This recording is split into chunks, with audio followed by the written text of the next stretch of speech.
My stepsister accused me of sleeping with her husband. My parents kicked me out without listening. But 7 months later, the truth came out, and she was completely exposed. I'm 28 years old. I work in digital marketing, and honestly, I still can't believe all of this happened to me. I mean, when people say that family can destroy you more than anyone else, I never thought I'd experience it firsthand, but here we are. What happened like a year and a half ago basically destroyed my relationship with my parents, left me homeless for a while, and made me question absolutely everything I believed about loyalty and unconditional love. I guess I should start at the beginning, when my dad remarried after my mom died. I was like 12 years old when we lost my mom to cancer. It was horrible. You know, one of those things that changes you forever. But my dad took it especially hard. About 3 years passed, and he met this woman at a work conference. They fell in love super fast, and within a year they were married. She had a daughter my age, Danielle, and everyone acted like we were going to be this perfect instant family like the Brady Bunch or something. Truth is, at first it wasn't that bad. My stepmom was nice. Danielle and I got along well. Like we were friends, but not best friends either. You know what I mean? Like we each had our space and everything flowed normally. We grew up together in the same house, went to the same high school, all that. Danielle was always more popular than me, more outgoing, more the type of person who walks into a place and everyone turns to look at her. I was quieter, had my small group of friends, focused on school. There was never like real rivalry between us, or at least that's what I thought. After college, we moved into our own places, but we still saw the family regularly, you know, Sunday dinners, birthdays, holidays, all that normal family routine. When Danielle met Adam, I was like 24 years old. He was an architect, super handsome, polite, seemed like a good guy. They got married after 2 years of dating in a giant wedding that basically my parents paid for because my stepmom insisted that her only daughter deserved the wedding of her dreams. I was a bridesmaid because, well, we were sisters technically, though truth is, we never had that super close connection. Adam and I got along fine. I mean, we'd talk at family gatherings, we'd laugh at the same jokes, but nothing beyond that. There was never. And when I say never, I mean never. Anything inappropriate between us. It hadn't even crossed my mind. You know? He was my stepsister's husband. Period. The thing is, everything seemed to be going well in their first years of marriage. They bought a nice house in a new neighborhood. Danielle kept posting perfect pictures on Instagram like perfect couple, perfect life, everything perfect. I was focused on my career, worked for a small marketing agency, and was trying to get a promotion. I had my own life, my own apartment that I shared with my best friend Julia from college, and things were going well for me too. Not amazing, but good. Stable. Everything changed on a Tuesday. I remember it perfectly because it was Tuesday. I had an important presentation the next day at work, and I was at my apartment preparing it when my dad called me. His tone of voice sounded weird from the start, like cold and distant, and he told me I needed to come to his house immediately, that it was urgent.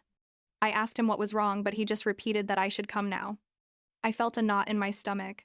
I thought someone had died or something. So I left everything and drove the 25 minutes to his house with my heart beating super fast. When I arrived, my dad, my stepmom, and Danielle were in the living room. Danielle's eyes were red like she'd been crying for hours. My stepmom was hugging her. And my dad looked at me with an expression I'd never seen on him. Like pure disgust. Before I could ask what was happening, Danielle pointed at me and literally screamed, "How could you do this to me? You're a shameless bitch." I froze, literally didn't understand what was happening. My stepmom started, crying harder, and my dad stood up and said, "Danielle told us everything about your affair with Adam. I swear I thought I was dreaming or something." I laughed. Not because it was funny, but because it was so absurd I couldn't process it. I told them, "What are you talking about? I haven't had an affair with anyone, much less with Adam." But Danielle kept crying and saying she knew everything, that Adam had confessed, that I'd been going to their house when she wasn't there, that we'd been texting for months. I kept saying no, that this was complete insanity, that they could check my phone, that I had nothing to hide. My dad said he didn't want to hear more lies. I remember his exact words because they hurt like someone had stabbed me with a knife. He said, "I can't believe we raised someone capable of destroying their own family like this. I don't recognize you." My stepmom wasn't even looking at me, just consoling Danielle, who kept up her perfect victim show. I tried to get closer. Tried to explain, but my dad raised his hand like stop and said, I want you out of this house now, and don't come back until you're ready to accept what you did and apologize. I begged them to listen to me, to at least talk to Adam, that something was wrong with this whole story. But Danielle said Adam was devastated and had already admitted everything, that there was no point denying it. I didn't know what to do. I was shaking, felt like I was going to pass out. I asked my dad to please believe me, that I would never do something like that, but he just said, leave now or I'm calling the police. My own family, the people who were supposed to know me better than anyone, were treating me like I was trash. I left that house crying so hard I could barely breathe. I got in my car and just drove aimlessly for like an hour trying to understand what the fuck had just happened. I tried calling Adam like 10 times, but he never answered. I sent him messages asking what was going on, why Danielle was saying those things, but nothing. Total silence. Finally, I called Julia and told her everything. Between sobs, she told me to come to our apartment immediately, not to worry about anything else. When I arrived, Julia already had tea prepared and hugged me while I cried on the couch for hours. I couldn't understand why Danielle would make something like this up. Julia kept saying, this doesn't make sense. Your family knows you. They know you'd never do that. But the truth is, my family had believed me capable of that, without even doubting, without asking for my version, without giving me the benefit of the doubt. That was the part that hurt the most. You know? Not just the false accusation, but the fact that they believed me capable of it instantly. The next few days were a horrible fog. I called my parents like 50 times, sent them long messages explaining that everything was a lie, begged them to at least investigate before destroying our relationship like that. Nothing. Zero. Response. My stepmom blocked me from all social media. My dad sent me a message that said, when you're ready to be honest, we'll talk, but until then, don't contact me. I felt like I was in a horror movie where everyone is against you and no one believes you. Julia was my salvation during that time. Literally. She let me cry, forced me to eat when I didn't want to, kept me company when I couldn't sleep.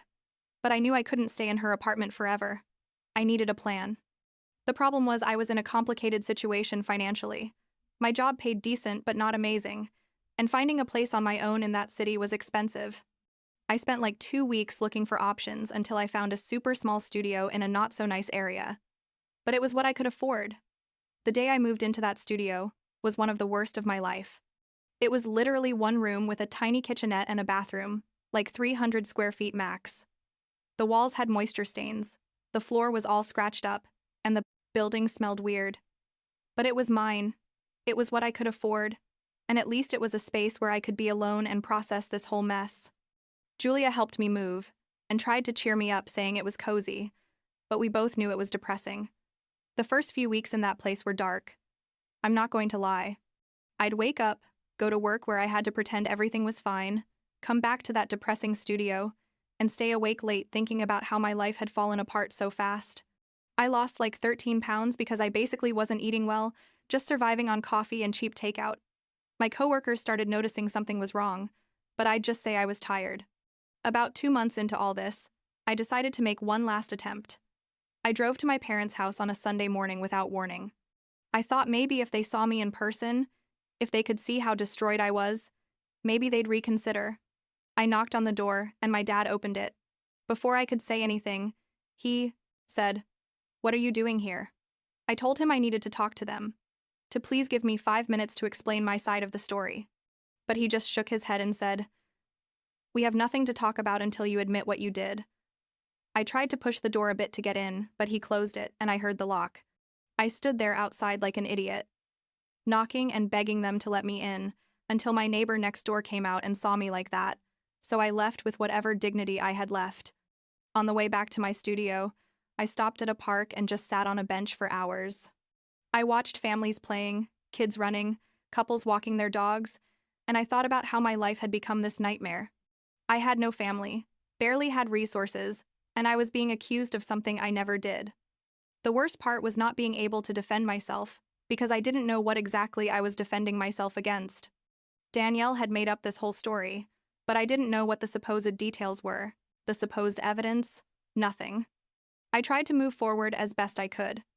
I focused on my work, got that promotion I wanted, which helped a bit with money, and started going to therapy because honestly I felt like I was sinking into depression. My therapist told me it wasn't my responsibility to prove my innocence when I'd never done anything wrong, but that didn't make it hurt less. Julia continued being my rock. On weekends, we'd go to the movies or walking just to get me out of that depressing studio. About 6 more months passed. 6 months of not talking to my family, of not knowing anything about them, of existing in this horrible limbo where they'd erased me from their lives. I'd learned to live with that constant pain. You know, like when you have a wound that never finishes healing but you get used to it. Then, one completely random day, I received an email. It was from Adam. The email said, "I need to talk to you urgently. Please call me at this number." My first instinct was to delete it. I mean, this guy had ruined my life. According to my family, I didn't want to know anything about him. But curiosity got the better of me, and after thinking about it for like 2 days, I dialed the number. Adam answered on the second ring, and the first thing he said was, "I'm so sorry. I need to tell you the truth about everything. Turns out, and prepare yourself, because this is crazy. Danielle was the one having an affair.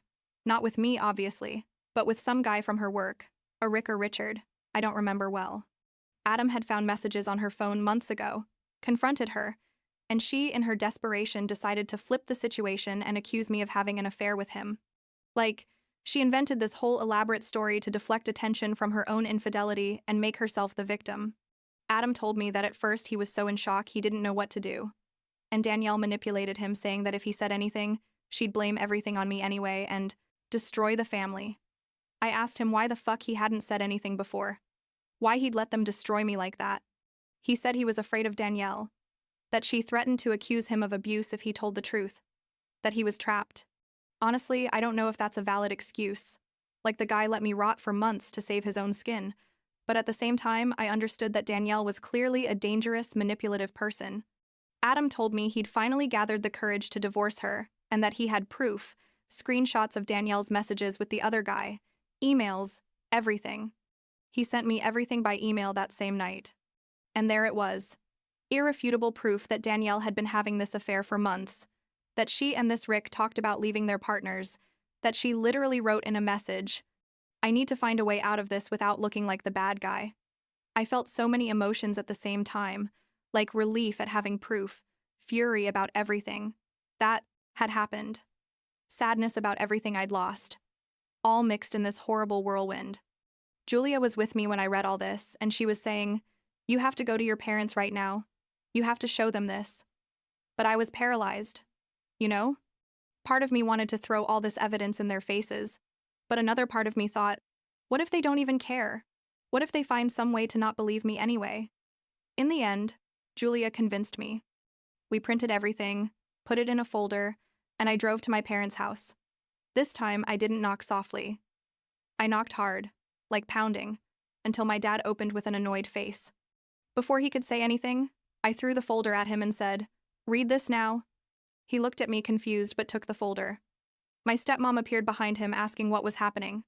I told them, "Read everything in there. It's the truth about your precious Danielle, and when you're done, you better call me with an apology." I left before they could respond. I drove back to my studio with my hands shaking on the steering wheel.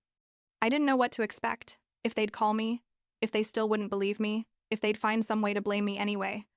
About 3 hours passed that felt like years until my phone rang. It was my dad. His voice sounded broken when I answered. He said, "We need to talk. Can you come over?" I told him no, that if they had something to say to me, they should say it now on the phone because I wasn't going to come running every time they wanted. There was a long silence, and then I heard my dad cry. Never in my life had I heard him cry like that. He said, "I'm so sorry. We made a terrible mistake. Please forgive us." My mom, well, my stepmom technically, took the phone and she was crying too. She was saying they didn't know, that Danielle had been so convincing, that they never thought she'd lie to them like that. I just listened without saying anything, feeling this weird mix of satisfaction that they finally believed me, but also anger about everything they'd put me through. I told them, "You threw me out of your house. You treated me like trash. You destroyed my life for 7 months because you believed her without even asking for my version. Do you know what it feels like to have your own parents think you're capable of something like that? My dad kept apologizing, saying he wanted to fix things, to please give them a chance. But I was exhausted, emotionally and physically exhausted. I told them I needed time, that they couldn't expect everything to go back to normal just because now they knew the truth. I hung up and sat on the floor of my studio crying, but this time it was different. Like it wasn't just sadness, but also rage and relief mixed together. The next few days were weird. My parents called me daily, sent me long messages apologizing, telling me how much they missed me. My stepmom sent me flowers to my work with a note that said, "Please forgive us, we love you." Part of me wanted to forgive them immediately because I missed them horribly, but another part, the part that had suffered so much, couldn't forget that easily. What I did learn from my parents is that the gossip spread fast. Danielle's friends, when they found out the truth, basically abandoned her. Turns out many already had their suspicions about her, like she was always kind of dramatic and a liar, but never at this level. Danielle's reputation crumbled within weeks. People who had seen her as this victim now saw her as the manipulative liar she was. Danielle tried to contact me once, sent me a message saying we needed to talk, that she could explain everything. I blocked her without responding. I had nothing to say to her, didn't want to hear any excuses. According to my dad, Danielle's marriage obviously ended. Adam proceeded with the divorce and had the necessary evidence to make sure she didn't keep much. Karma, I guess. About 2 weeks after this whole revelation, I finally agreed to see my parents. They came to my studio, which was awkward because they'd never seen it, and I think it shocked them to see where I'd been living. My dad looked finished, like he'd aged years in these months. My stepmom couldn't stop crying. I told them I appreciated the apologies, but they needed to understand that what they did broke me in ways I didn't know could be fixed. I explained to them that the fact they believed me capable of that without doubting, that they threw me out without listening to me, that they basically told me they didn't know me, that hurt more than anything. I told them the trust we had was shattered, and it was going to take a long time, if ever, to rebuild it. My dad said he'd do whatever was necessary, that he understood if I needed space, but he wasn't giving up. I also told them they needed to do more than just apologize to me. I told them I needed them to tell the extended family and their friends the truth about what happened, to clear my name publicly just as they'd smeared it. My dad nodded and said he would, that actually he'd already started talking to people explaining the real situation. As for Danielle, my parents were devastated. My stepmom, especially. I mean, it was her biological daughter, and she'd just discovered she was capable of destroying someone like that with lies. Danielle tried to come back to my parents' house after the divorce, but my dad told me they said no, that they needed space from her too. Eventually, they ended up kicking her out when she kept trying to manipulate the situation and victimize herself. I heard she moved to another city with that Rick, or whatever his name was, but honestly, I don't care. That part of my life is closed. Now, about a year after all this craziness, things are better but different. I started talking to my parents again. I see them every 2 weeks or so, but I established clear boundaries. I told them I wasn't going to pretend nothing happened, that it was going to take time to rebuild what was broken. They understand, or at least they say they understand. My dad has been especially careful, like he respects my space and never pushes. I was able to move from that horrible studio to a more decent apartment thanks to the promotion at work. Julia continues, being my favorite person in the world. Literally, I don't know what I would have done without her. Therapy has helped a lot to process all this, though I still have days where I get angry remembering everything I went through. Did I completely forgive my parents? Honestly, I'm not sure. We're rebuilding our relationship little by little, but that blind trust I had in them before, that feeling that they'd always be on my side no matter what, that was lost. And maybe that's okay. Maybe family relationships don't have to be perfect to exist, you know? What I do know is I learned who was really there for me when everything went to shit.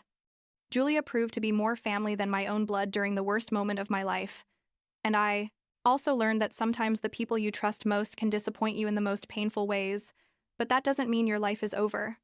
You get up, you rebuild yourself, and you move forward stronger. Last week, my dad asked if we could start having family dinners again, like before.